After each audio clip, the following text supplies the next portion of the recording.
Hello there, and welcome to F.T.S. News. Today we will be doing our special newscast on Ignatius of Loyola. Ignatius was born at the Castle of Loyola in France in the year 1491 as the youngest of 13 children. He was educated in Spain among nobles, and he began to live in a moral and material lifestyle. That's right, Hayden. From a young age, Ignatius became addicted to gambling and engaged in swordplay often. He was recently injured in a battle defending Pamplona, Spain, from the French. That's right.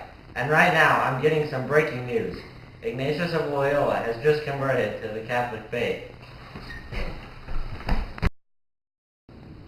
Hayden has just left for the scene to get an exclusive interview with Ignatius. Here we are at the Castle of Loyola, where Ignatius has recently recovered from an injury to the legs. Ignatius, how are you feeling after your recovery? I'm feeling pretty good right now. I've healed well and I can only thank God. Actually, I attribute a lot of my recovery to St. Peter the Apostle. Well, that's great. How did you pass your time during your recovery? I read about the life of Christ and the lives of saints. I would daydream about the saints and it would always make me happy.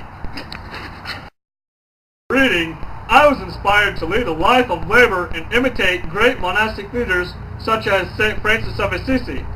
Man, that's awesome. What do you plan to do after your recovery? I plan to become a hermit and live in that cave over there. Well, you have fun.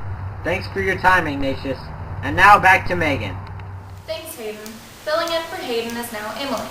Now back to Ignatius. Ignatius was a very devout and holy man. Although he was very selfish and greedy before his conversion, he always strived to become a saint afterwards. That's right, and in order to do this, Ignatius felt that he had to go to Barcelona and go back to school to study Latin and grammar. 2 years later, he began attending the University of Alcala. While there, he would gather students and teachers to preach the gospel and pray. As a result, the leaders of the Spanish Inquisition sent Ignatius to prison for 42 days. Once he was released, Ignatius moved to the University of Salamanca. Even there, the Dominicans sent him to jail. Ignatius was instructed only to teach children. Ignatius was very unhappy with this, so he left for Paris. Oh, breaking news! Jared has found Ignatius on his journey to Paris. Let's go to him for the inside scoop.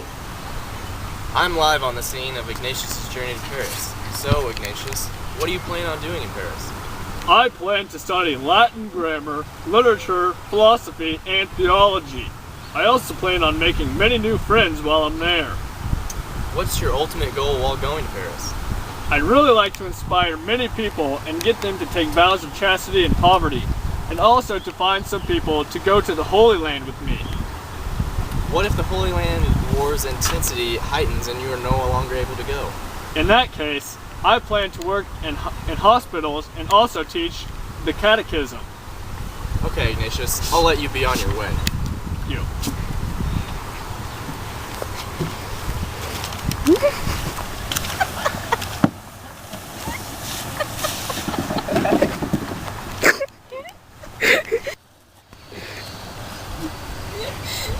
I'll walk from here. Breaking news, Ignatius and Peter Faber, Ignatius' friend, along with a few others, have recently decided to go to Rome. They feel that this would be good to be near the Pope for his disposal. More breaking news! Ignatius has just had another mystical experience. I'm off to Lasorda to get the lowdown on this second epiphany Ignatius has had. I'm here at Lasorda to see what has happened to Ignatius. Ignatius, what happened? God told me that I would be favored in Rome, and that the Pope would assign me and my companions with the task of teaching scripture, theology, and preaching. What else do you plan to accomplish in Rome? I hope that I may form a community. What would this community be like? The community would appoint a superior general who would hold office for life and to whom they would vow obedience. Also, a group would adhere to the wishes of the Holy Father and travel wherever he should wish to send them for whatever duties. What do you plan on calling this community? Company of Jesus, or some people may call it the Jesuits. Do you have any goals for yourself within the group? I hope to one day be able to be the superior and lead this society to greatness. Thank you for your time. Well, thank you for that exclusive interview. Ignatius has had a tremendous account of influence on others. He has even been a mentor to saints such as Francis Xavier, who was a follower of Ignatius, and Francis Borgia, who helped Ignatius get his book of spiritual exercises. Another person that Ignatius inspired was Peter Faber. Right now, Jared has an exclusive interview with Peter himself. Peter, you were one of Ignatius's great friends, right? Yes, I was. Ignatius and I met in Paris at the College of Santa Barbe. How did your relationship with Ignatius grow? Well, Ignatius and I were roommates. Ignatius had trouble with his academics, so I tutored him, while he helped me with my prayer life. Wow, that's really cool. So did anything else come out of your relationship? Yes, actually. I was Ignatius's first recruit to the religious order he founded, the Company of Jesus. We have worked to gain new members and improve the prayer lives of others. Well, that sounds great. Thanks for your time, Peter. No, thank you, and God bless you, my friend. Thanks for that informative interview with Peter Faber, Jared. Now, throughout his lifetime, Ignatius has been fighting the Protestant Reformation. He also deals with heretical people not believing in the infallibility of the church. And on top of all of that, Ignatius has still had time to write a book called The Spiritual Exercises. And coming up next, I'm going to Ignatius's book signing event. Hey Ignatius, will you sign my book? Oh, sure. Get out of here. Oh.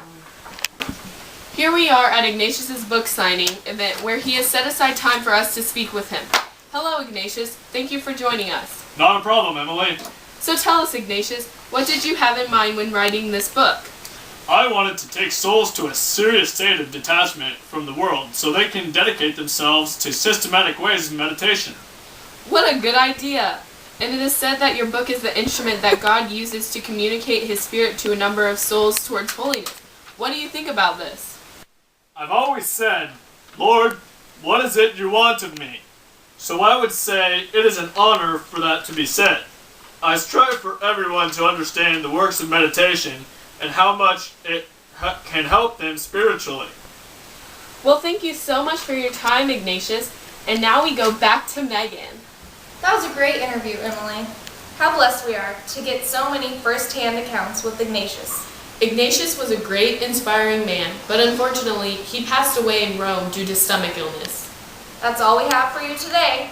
Thanks for watching Channel 7 FTS. Boom.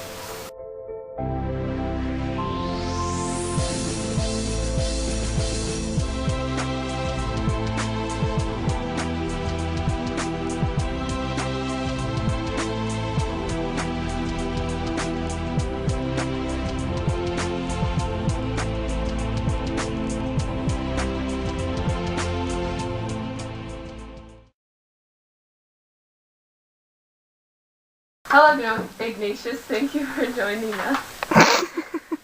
Not a problem, Emily. I messed up. That was a great interview, Emily. How blessed we are to have so many first out. I've always said, Lord, what is it you want of me? So I would say it is an honor for that to be said. Oh, wow. Oh, wow. We're going to restart. That's all we have for you today. Thanks for watching Channel 7 STS. What was that? Let's just